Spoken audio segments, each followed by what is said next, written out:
C'était très surprise pour moi. Le premier jour, quand nous sommes entrés en France avec mon mari, j'étais enceinte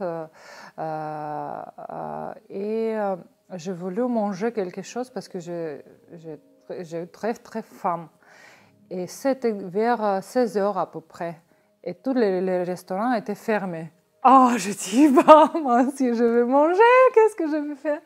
Et on n'a pas trouvé le restaurant ouvert, même à Lyon, c'était une grande ville.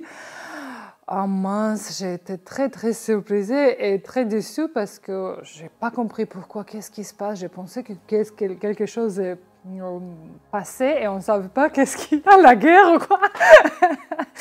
Mais à la fin, après on a acheté quelque chose dans les magasins, bien sûr, mais je répète encore que c'est bon que vous mangez en même temps, c'est super bon pour la santé.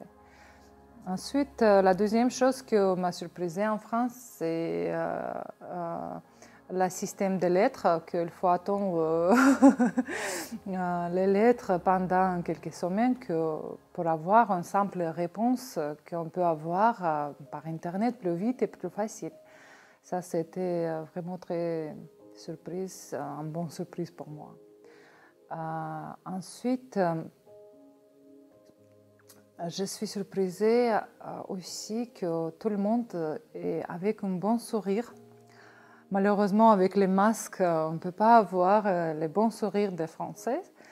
Mais chez nous, les gens ils ont plutôt peut-être plusieurs problèmes, je ne sais pas pourquoi, mais nous sommes toujours avec... Même si nous sommes très chaleureux, très, très amicaux, mais dehors, si on rencontre des personnes, on voit que tout le monde est triste. Je ne sais pas pourquoi en fait. Mais ici, quand je suis venue en France, j'ai vu que toutes les personnes sont souriantes, partout bonjour, partout au revoir, même si je ne connais pas personne, il m'a dit bonjour. Et m'a dit, oh bah oui, bonjour. Et c'était...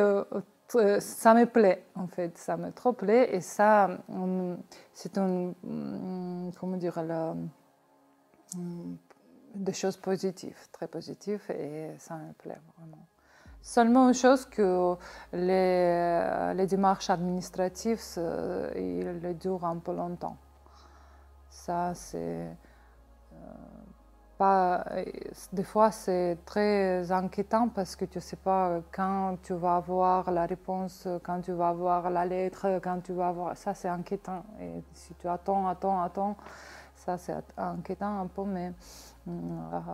mais c'est la France, c'est normal. Je me suis habituée déjà, même pour rendez-vous chez médecin, pour attendre 6 mois, c'est bon, c'est normal.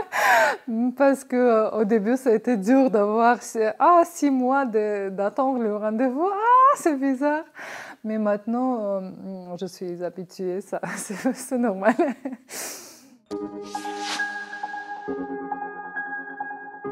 C'est dur à dire. Qu'est-ce que c'était le plus difficile? C'est plutôt l'attendre toujours.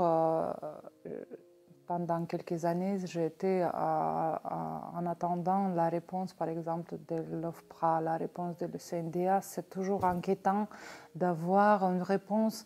Quand j'ai reçu déjà la réponse, même si c'est négatif ou positif, n'importe, c'est déjà, c'est calmé, c'est bon, j'ai reçu. Mais l'attendant de la réponse de quelque chose, ça m'inquiète trop, parce que tu ne sais pas qu'est-ce que tu attends. Ça, c'était vraiment très bizarre et inquiétant.